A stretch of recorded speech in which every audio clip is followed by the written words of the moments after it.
Hello, my name is Alexander Morari, and I'm the founder of ITKeyMedia. You've tuned into our famous ITKeyMedia podcast about Central and Eastern European startups that are in pre-Series A stage.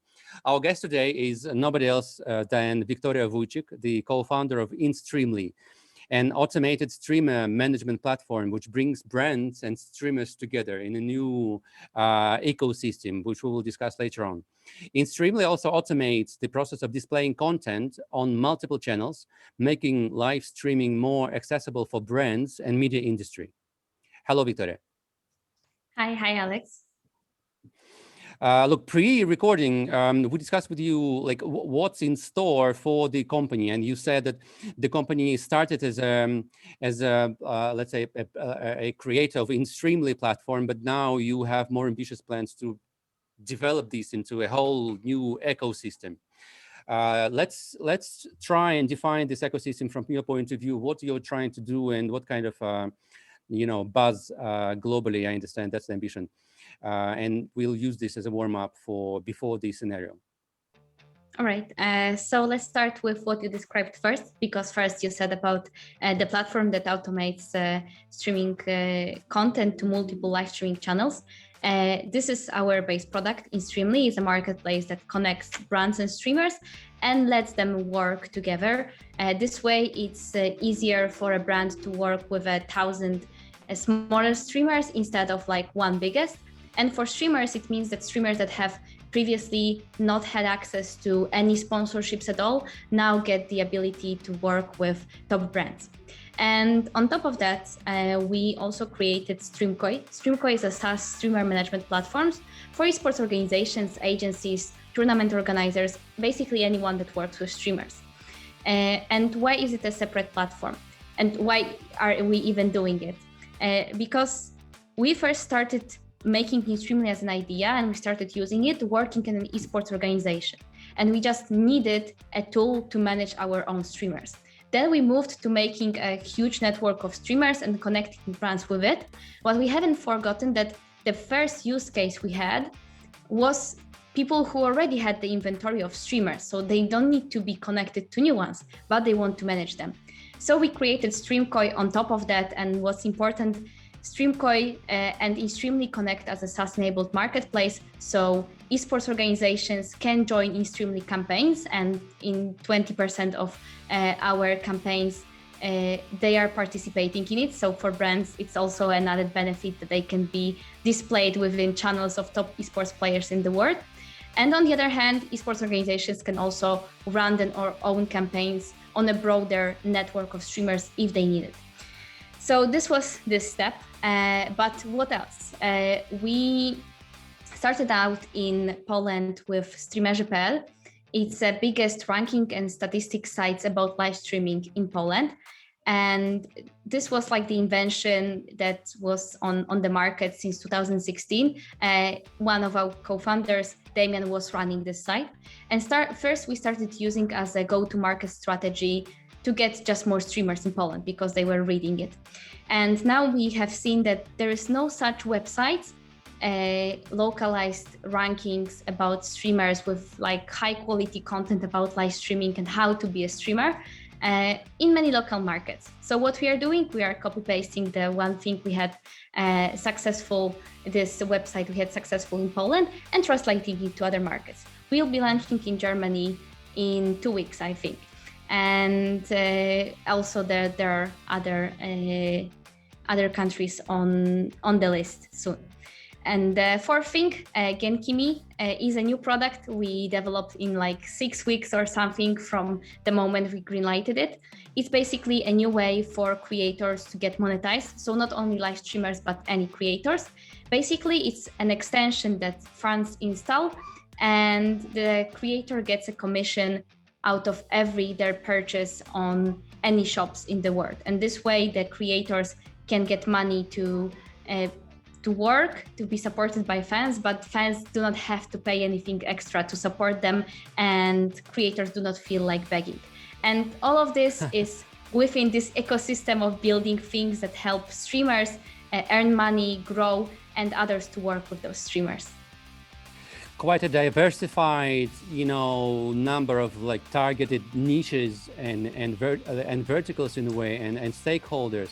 Let's try and move, show the viewers each of the elements of this ecosystem that you just mentioned, just to visualize them better. Okay, so first let's start with where it started, so inSTREAMLY platform. I will just log in as a streamer. They can log in with their Twitch or YouTube account.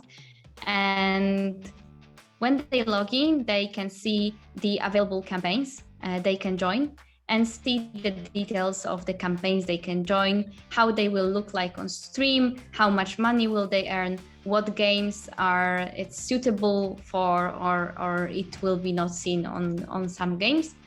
And the rates here, I can say that the rates we offer, for example, on German markets, it's 10 euro per 1,000 views. It's nearly quadruple what Twitch offers per CPM that irritates the viewers. So this is the benefit for streamers. And once they join the campaign, they can see all the campaigns in here. Obviously, I was not streaming a lot lately, so no campaigns, not much money earned for me. And for the campaigns to work, they just have to do a 2-minute setup in their OBS, so a streaming software that's used like by 98% of streamers in the world. And then it works. They just have to stream and they will be paid money. One more thing, there are partnerships, and we'll be expanding this section very soon with new person coming on board. We want to make this section a place where streamers can get the best deals for them. So for example, in here they get a discount for overlays and widgets for their OBS and for their streaming, and we'll soon have more and more partnerships. And Wiktoria, the next question. thing is Genki. One question. As far as partnerships sure. and whatever the offers or opportunities I see as a streamer are already pre-selected and adjusted to my, criteria or choices that I make, or this is what everybody sees? Okay, so partnerships is an additional thing. It's just, we should change the name of the section, honestly. It's just like what companies we partner with to offer some discounts for streamers, but the campaigns they see. So the main thing, all streamers can see all the campaigns, and it's not like you cannot join a campaign. You can join a campaign, but you will know which games the campaign is not available for. So we know what games is played by the streamer, and if it's not okay for the campaign will just not show automatically. So it's all like automated. You don't have to worry about it as a streamer. Who creates the art? Who creates this widget for gaming situations? So you show the campaign, and somewhere down the screen in this campaign, you have already like pret-a-porter, so to say. Who's creating this? Sometimes we help the brands to get the campaign because it's a new format. So we work with an animation studio and connect them with the brands. And most of the time it's like on the brand, and like it's their asset, so they have to just do it. But we like help to make it cool. And there was one time then that we said to a brand that, hey, we want to redo this artwork, we can help you, we can even do it for you, because this is not good, streamers will not like it, the viewers will not like it, so we don't want to endanger your brand, and we don't want to make something that makes streamers and their viewers unhappy. And we redid the artwork. But most of the time the brands do it, or we do it with them. Okay. Or you consult them on translating this into like Gen Z perception kind of ways. Okay, let's move on. And into the live streaming, because it should like make like it should work on the screen, so you can go around the screen, you can make a border, you can just do a lot of things, and we don't like a static banner that is there. Okay. So that's a lot of campaigns. When you choose a campaign, it will be automatically shown in your OBS on your stream to your viewers, and you will get paid for every view, and you can withdraw the money from the wallet. Obviously, like I have some weird account balance because I'm just testing it. So next up is Genki. This is the new thing I told you about. Basically, right now, anybody that wants to register to Genki just have to register through inSTREAMLY. And in here, you can just have general information of how it works, how much you have earned as a creator, and you get the promo pack. So ways for you to promote it to your viewers. So to get them to register on Genki with your code and earn money on that. And right now, I think the top earning we had from a creator there was one person that made a very big purchase, and the creator got like a €100 commission. So it's basically a lot of money for a simple action for the fan. Per transaction, one transaction. Right? Yeah. Okay.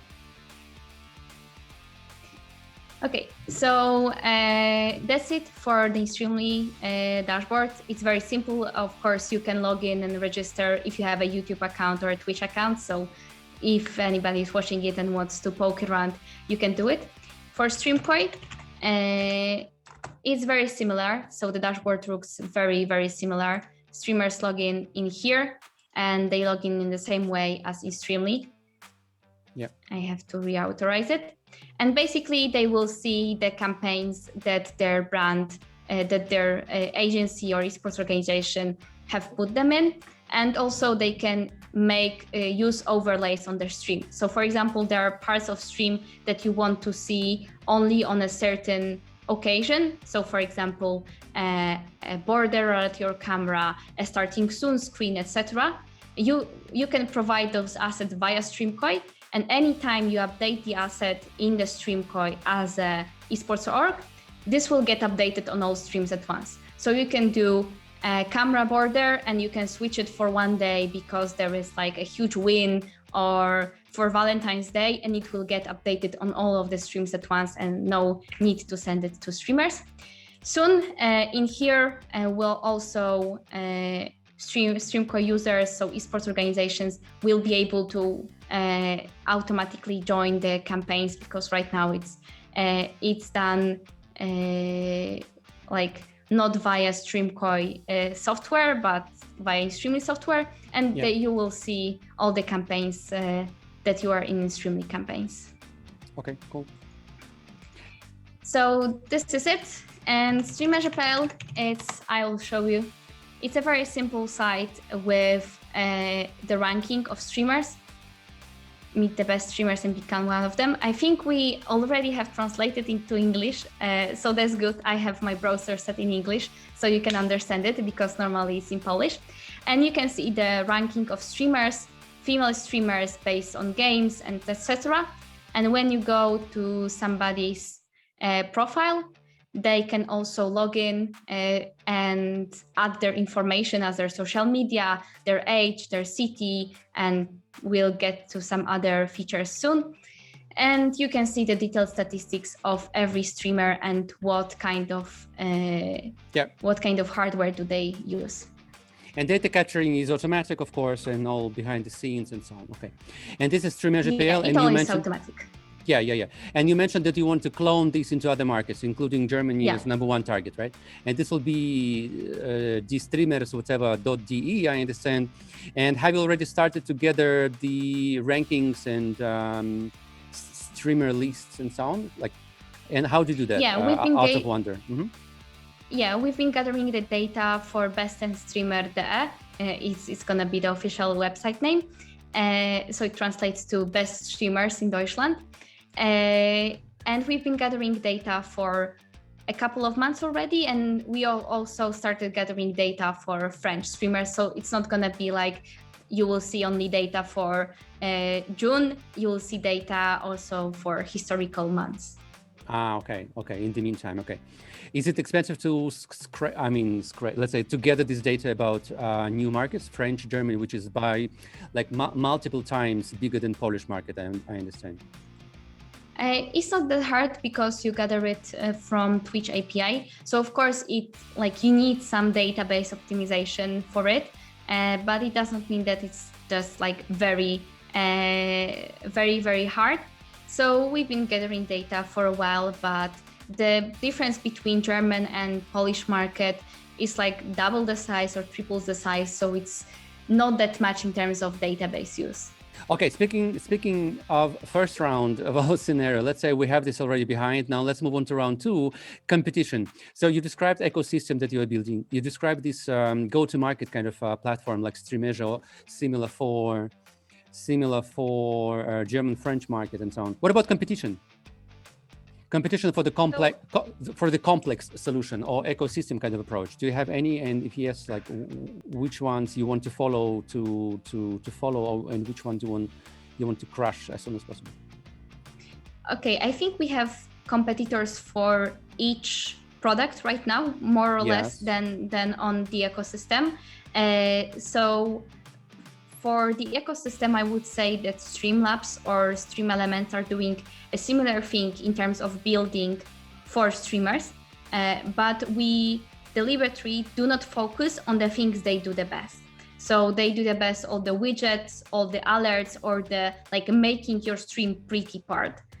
And they are also about like merch, some in subscriptions, but what we go for is to enable streamers to earn from brands. So in the end, if you go to, or even esports organizations, they run campaigns because they sell those campaigns to their sponsors, or they give the sponsors value by it. Streamers using inSTREAMLY, they work with brands in a way that they couldn't have ever worked before. And in ITKeyMedia, we also changed the perspective of just being a creator that's on the mercy of the platform, because YouTube anytime can say, okay, you are demonetized, we are no longer giving you money on the video, and they don't have control over it. On the other hand, they have a full control on how they earn from fans, but it means begging those fans for money. So we thought that monetizing from fans in terms of like taking something out of their pocket is very hard, and it's a very crowded market. And we want to go into the space of giving creators more power and control over working with brands, and all of our products line up with that. And yeah, for each of the product there is specific competition or a broader competition, but I would say that right now it's all right for a streamer to use Streamlabs or StreamElements, or like we like encourage them to do so because it makes their streams look cooler, and they will still use inSTREAMLY because it's for a different use. Yeah. So as far as competition, you will deal with that competition in terms of other companies. What about the competition as habits of viewers to be able to control ads on screen? So you mentioned that your approach does not allow ad blocks. Yes, clear. But some people might not notice the straightforward advertising content during a stream, and some people might be just, right away pissed off with that and not like that. Have you had reactions like that, and how do you deal with this? I think we have it the other way around, because Gen Z, millennials, all those young people who watch live streams, they really know how advertising works. Like I had the workshops with a bunch of 11-year-olds, and they all knew how much a YouTuber earns, like what are the CPM rates for YouTube ads. So they know how advertising works, and they know that if they see something in the content of their favorite creator, is it a stream or YouTube, they know that this supports this creator, that this is money that goes directly to his pocket. And they like appreciate it. Also, we are not going for advertising. A lot of platforms go like, oh, this is advertising, push, monetize your stream, like take advantage of your viewers. We are like, this is a sponsorship. You are choosing this brand is choosing you, and you should let your fans know that thanks to this, you are making more content for them. So they should appreciate it. They should be feeling good about it. And the other thing is, this is less irritating than any types of ads, because most of ads on, let's say, on these live stream platforms, it's pre-rolls or mid-rolls that basically stops you from watching the live content. And live content is very important to have seen live because like, it passes. And what we do, we integrate within the content, within the stream, and we make sure that it looks cool, that it's addressed correctly to those people who are watching it, that is respectful towards them. And yeah, I know that viewers enjoy it. Of course, if there is too much of it, everybody would get more or less, let's say, irritated by it. Yeah. But it's like, it's on the streamer to explain to viewers that this is okay, this is like, this helps them work and takes just a part of the stream and makes them do more content, so it's okay. Have you advised any of the streamers not to overdo with filling the content with commercial stuff as well? Have you had situations like that when somebody's like too, I don't want to say greedy, but just too open, let's say, to partnerships like that? We have a limit of 5 active campaigns at the same time, just to like make sure that there is no crowding, and it's not only about how the viewers will react. Of course, like, it makes them blind to the sponsor content, but on the other hand, it's also about the sponsors, so they want this niche audience, this smaller streamers, because it's less crowded, so they don't want to be seen around like 5 or 6 other brands making a sponsorship. So we make sure that this is 5 campaigns at the same time active, and it's all right for the streamers. Okay, yes, great. Wiktoria, thanks. Let's move on to round 3 then, and this will be a quick Q&A. And let's start. You seem to be a very dynamic person yourself, and the range of tools and products that you are developing is also probably gets lots of your attention and time and effort, and needs effort. What would you say are your most effective productivity hacks? Productivity hacks. I'm not the best productivity, I sometimes think, but my productivity hack is always to think in the morning, what is the top thing I want to accomplish today? So if I do it, I call this day a successful day. Like this is the most important thing and what I should do, and I try to do it. And then you can ask, like, what is the next thing, because it's very easy, especially as a founder, to get lost in unimportant but urgent stuff. And sometimes it's good to delegate it, sometimes it's good to push it back, because what you should be able to focus on or even block time for it is the important but not urgent stuff. So I am learning a lot on how to do it, on how to manage my time and how to just sit on my ass and do the thing, because sometimes you want to make it perfect. No, done is better than perfect. Just do it, yes. Do a draft, okay. Then redo the draft, then redo the draft of the draft. And if you need to do anything and you are not feeling like it, just half-ass it. Like, do the worst job you can, but do the job, and then it's gonna be easier to iterate on it. And it's the same with products, with anything. Like, do the MVP, do anything that even barely translates what you need, and iterate on it. Ask other people for feedback, ask for their ideas. The worst thing you can do is just like sit in a closet tower and say, I will come out only once I get this perfect. You will never get this perfect alone. Okay, so I want to say urge for perfection is a blocker for a startup. Yeah, it's a blocker for a startup, it's a blocker for a person, but it's a very good urge. You have to always strive for perfection. Like, think about what else you can do, what you can do better, what is the next thing that should improve. Because once you lose this focus of making things better and agreeing to mediocrity, this is when you lose. So you should not be striving for perfection when you are doing an MVP, when you are doing a draft, but you should be, in the long run, always thinking about the best quality possible. Okay. As far as the tools, what are the most important tools for you as an owner and a person responsible for development of a business? Right now, we as a company are using ClickUp, and it's like Trello plus Slack plus Asana had a baby that has superpowers, and I really recommend it. We have the whole company on it, and it makes like we have this rule that every task apart from like the HR, like very delicate ones, is open. So anyone can go and see what's the progress on a task, give their feedback, give their ideas. Like you can go in to everything that's happening in the company. And for me personally, my favorite tool is pen and paper. I keep my to-do list. I doodle in it when I think, and I will never probably skip the pen and paper. And yeah, it's just a thing you need on your desk.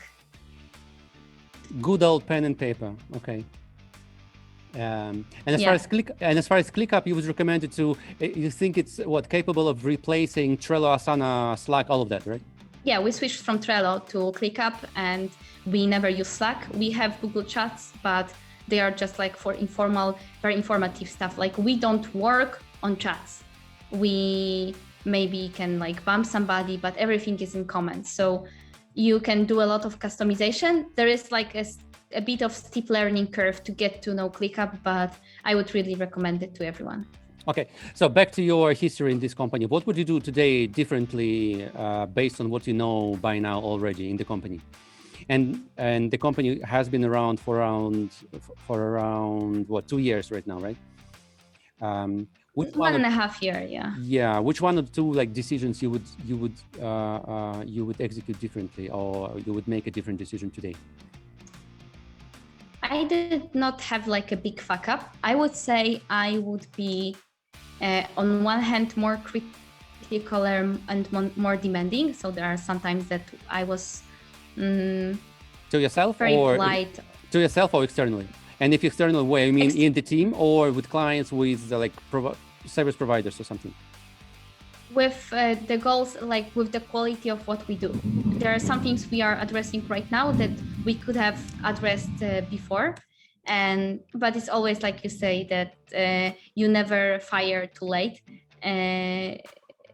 No, you never fire too early, sorry. Yeah. But it's not about even like people, but around things we do. Like there are some things we could have improved earlier. For me, I would have like worked on the mindset of doing the most important thing in a day earlier, especially like a year ago in April when the whole pandemic started. I was just like doom scrolling Twitter and reading about this awful illness and that we are gonna die, and I was focusing on the wrong things. And I got a lot of peace of mind and like not needing to always be right, not needing to always be perfect. So this was my personal change. And I would be more cocky. I think we were too nice, too polite in terms of how loud we are, what valuation we ask for, what timeline we give, how are we talking with investors. Like I found the moment I had like this that's usually in women, that we always have to sound polite in mails and always like have a nice day, oh nice to meet you, what do you think, and all those like politeness around it. And I learned the moment that I, for example, saw my co-founder in emails being more harsh, just like dry, like normal, and people were responding to him respectfully or even like looking up to him. And I was like, okay, I don't need to be nice all the time. I can be demanding. I can be asking for a higher thing. So right now we are thinking about raising the Series A in a more strict way, in a less not running around for investors, but making sure that they want to find us and they know how much how valuable we are. Like I don't need to prove that we are a good business. We are a good business. It's like they say, don't try to find investors that you will need to convince. Find the ones that love you. Yeah, for sure this. And also just generally, like the moment you build FOMO, and you build FOMO just by being the cool kid. The cool kids are not the ones that go up to you when you're new in the school and say, oh, you are new, hi, let me guide you around. The cool kids are like, yeah, we are great. You can look at us, maybe approach us if you want. And it's really weird, and it's like not my internal thing that I would do. I wouldn't be one of the cool kids. I'm more of a golden retriever kind of person, but I feel like we should do it, and it's gonna benefit us. Yeah, you know what? Using the occasion to mention Euro 2020, which is rolling out right now.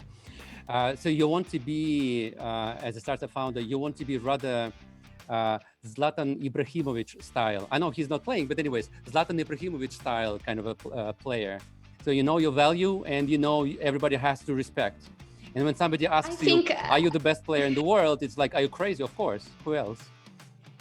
Yeah, probably. I don't know anything about Believe me, this about is so... football. So okay. So yeah, I should be that. Maybe like a Dr. Disrespect if you compare it to gaming, let's say. But I don't know if it's the best comparison. But yeah, that would be it. If he is like this, then I agree. I can be the Zlatan Ibrahimovic. Yes. Let's move on then to round 4. And round 4 is the company. I'll make a quick intro. Founded June 2019 or so, right? You have a team of co-founders, Maciej Sawicki, CEO and co-founder, Wiktoria yourself, co-founder, CSO, and you've been also like part of the Forbes 25 under 25 in Poland, I understand, Polish edition. Damian Konopka, CTO and co-founder, and Szymon Kubiak, CGO and co-founder, right? By the way, CGO stands for what? Growth. Yeah, of course. Okay. Now, as far as the team, 1-2 sentences. How did you meet? And what do you need to make this team of co-founders even more effective? We've met different kind of ways. I would say the joining point of all of us is Maciej. Maciej have known Damian for a while. They met at an esport event in 2010 or 11. Maciej was the host on the event, on the scene, and Damian was the organizer. And since they knew each other. Then Szymon and Maciej, I think they go back to, I don't know, also early 2010s. I think they were friends while they were in studies, etc. So they know each other for a while. And I met Maciej and Szymon at an eSport Forum conference they organized in 2017. And I went there as a I got a ticket for young, ambitious but poor. So that was me back then. And then I met them there, and also other people from the industry for the first time. Yeah. And I think we have a very good quality as team of founders, because all of us have experienced gaming, esports. Szymon was working in marketing within influencer gaming, etc. for a lot of years in a media agency. Yeah. Damian was developing streamerze.pl. Maciej was a semi-pro player. He co-founded a video production house that specialized in gaming, esports, and I was a small streamer myself, an avid player, etc. So we all have this very deep experience in gaming, but all of us from different points of view. So we can join those points of view into a broader spectrum, and in many ways we really complete each other. So there are some things I am weak at, and Szymon is great at, and Damian is also great at, and the other way around. So we really complement each other. And I would say a year ago we were not so good about working together like we are right now. It took a lot of time for us to structure out who is responsible for what, who can get the last word. This was also my issue. I always wanted to have a say, have my last word, and I was not feeling confident in it. And right now I have much more confidence in myself, and also it means that I can give more space to other people. And this is how we complement each other right now. So I'd say for the next couple of years, it's gonna be a steep learning curve for us, because right now the company is 35 people, so it's a lot in a year and a half, but it's gonna be more and more, and more ambitious goals in the years to come. And we need to be able to grow into that. We need to be able to learn and just go with the flow, grow with it. So this gonna be quite challenging, but I think we can pull it off. Okay, so for team of 4 founders and 35 altogether, are you now office-based, remote, or this is like dispersed team? What's the approach there? We've been working fully remote from the start, and we plan to stay that way. Oh, interesting. So 35 people, and what's the division between technical, like client-facing, or sales, or marketing, more or less?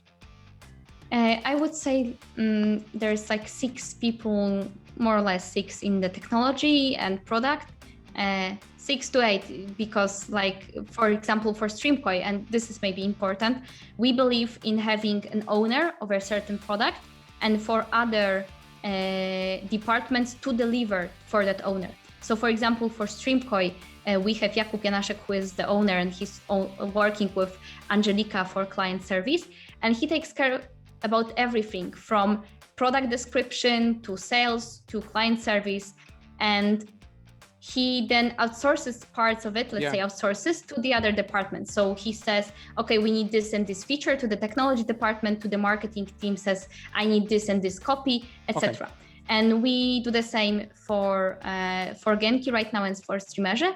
And inSTREAMLY was the main one, and it has not yet like a one owner. I would say Shimon is the most in it, and inSTREAMLY has, I think I would say 6 or 7 salespeople that are like just for inSTREAMLY around the world, just working with agencies in different markets, and then there's like 6 or 8 people in marketing. So it's more or less even, with the more emphasis put on reaching out to customers. So marketing, so community team, so the streamers and the sales. As far as headcount by end of 2021, what's the plan you have in mind, or the needs, let's say? So 35 right now, and by end of 2021, you would call successful year if you have how many people? I think we would not call it by people, but by results, because sometimes it's like this, that one person, if you hire 3 people, it doesn't mean that they can do more work than one person that's like very good at their position. I would say we are aiming to hire like to 40 people, more or less, and not more. It changes for sales department because those people come and go, because we need to test them out, see if they like really deliver, and this is very fluctuating. So in sales department it might grow a lot more, but in other departments it will be more or less, will be going to 40, and that's all for this year, I think. Yeah, okay, clear. So pretty stable on the team side there. Wiktoria, thanks. Let's move on. And this is the very final round of this podcast, Formula F3, as we call this, funding for the future, or fun in funding, whatever you like. So a quick intro. By now, I understand the total investment in the company is more or less $1.5, $1.6 million, including pre-seed by Smog Ventures and including recent seed round as well, with investors including PKO VC, that's a banking, one of the biggest, I mean, probably the biggest bank in Poland, right? And the VC arm. Kolopil next, PKO BP, Smog Ventures, Supernode Global. Anybody I missed? No, that's all. Like we have 2 angels joining the round as of recent, but that's all. That's the 4 of them. Yeah, and now with this in mind, you mentioned somewhere online, but also during this conversation, I think that you are getting ready for Series A, right? Yeah, so this round we have been raising via convertible notes, and we decided that we want to raise around 200 to 300k euro more. So DMs are opened if you are an investor that wants to get on a late seed. And we want to do an equity round, a Series A, in around 12 months. So this is what we'll be aiming at. Okay, and you know, to start a Series A round, you need to reach some you know, economics as well. including MRR, which is most sought after by any Series A investor. And I know if that's Polish investors, like Polish VCs, you might have one kind of expectations, and if it's beyond Poland, German, UK, US, they would have pretty uniform kind of expectations for MRR, beating around the level of 100,000 USD, let's say, for US. And are you ready to reach that? And how far you are from this kind of benchmarks now? Yeah, so our inSTREAMLY is not a SaaS solution. It's campaign based, and we are aiming for being in a media budget of a certain brand. StreamCo is a solution that's a SaaS solution. And when it comes to inSTREAMLY, we want to grow the revenue to by the end of 2021, grow the marketplace revenue to 675k euros per quarter. And when it comes to SaaS solution, right now we have around $60,000 ARR signed in deals. And we'll probably be aiming to close it around 100,000 ARR, just because StreamCo is a tool for a niche part of industry, like for esports organizations, tournament organizers. So we are more aiming for the synergy of getting those esports organizations and streamers on board, than for pushing for a highest MRR. And with Genki, we are not yet sure how big we want it to be before the end of the year, because the unit economics are still working itself out, because we launched 2 weeks ago. But it sounds very promising, especially when you compare it to other ways creators earn money, or generally cashback, let's say cashback commission market, affiliation market in general. So we'll see for 2021, but we would like it to be a meaningful income pretty soon. And it sounds like with the tools and products you have right now, you are on good track to reach this benchmark by global standards. And some unknowns there might influence as well and increase the bottom line, I understand. Wiktoria, usual question we finish this podcast with: do you have an exit plan for yourself in the company? And if yes, which one? For myself or for the whole company? What's your dream exit scenario? Yes. Okay, my dream exit scenario, I don't know yet. There are two things are seeming very, very interesting. So one thing is an exit in, let's say, 3 to 5 years, a big exit monetary wise, maybe around $1 billion, maybe something less, but this is what we are aiming for basically. And this probably would be very satisfying, but on the other hand, what's next? Because I'm not a person that just can sit around and be on an eternal vacation. The other thing is building a company that's really gonna change the industry in a very long term, so 10 years, because in live streaming 10 years is a lot. It's the whole industry basically, nearly.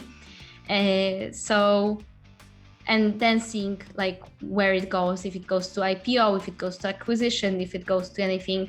Right now we are not focusing on it, and right now I try not to get my head into a space of thinking of what I would do with all this money, because this money does not exist yet. We should focus on building the best company possible, and then maybe wonder what to do with the money in the end. Yes, good answer, which could sound as political, but it also sounds very true and sincere.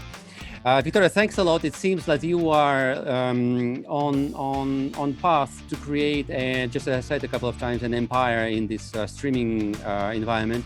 I'm not a user myself, but I have 3 kids that definitely will go through your channels, and there will be consumers that have kids in 3 different generations, and each of them 18, 10, 6, let's say. Every one of them will be definitely part of your magnetic force. All the best, good luck. Looking forward. Yeah, I think so. All the best, good luck with putting this all together and realizing the ambitious plans that you have, and just go global and go for it. Thanks a lot. Thank you very much for the nice talk.